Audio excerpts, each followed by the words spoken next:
সেটা যেন তোমাকে ইমপ্রুভ করে, সেটা যেন তোমাকে আবার ওইটার কি বলে মানে একটা জায়গার মধ্যে আটকে না ফেলে।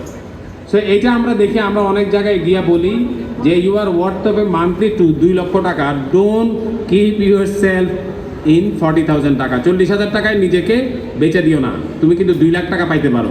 কেমনে পাইতে পারো? তোমার যে পটেনশিয়াল আছে সেটাকে তুমি যদি আরও লেভারেজ করতে পারো, আরও যদি শিখতে পারো, আরও যদি জানতে পারো। সে এখন যেমন ওই যে মেয়েটা বললো যে এটা ভয়ের কি আছে, ভয় তো পাবোই। যে তোমাদেরকে আমি বলি ওয়ার্ল্ড ইকোনমিক ফোরাম বলতেছে বাই 2030 পৃথিবীর থেকে 80 কোটি কাজ নাই হয়ে যাবে। ওই 80 কোটি কাজ কিন্তু আর কোনো মানুষ করবে না। তোমরা জানো গতকালে মাইক্রোসফট 6,000 লোককে ছাঁটাই করছে।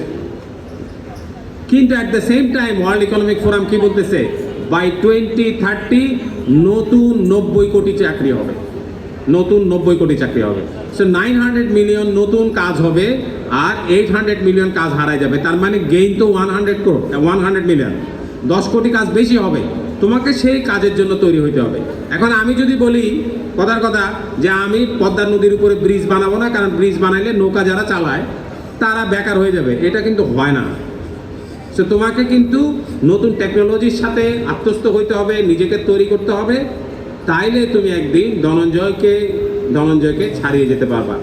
তোমাদেরকে আমি বলছি, এবং ধনঞ্জয় কিন্তু prove another thing, most important thing, Dhananjay কিন্তু ঢাকা শহরে থাকে না, ধনঞ্জয় সিলেটে থাকে। সিলেটে থেকে he runs A $1 million company.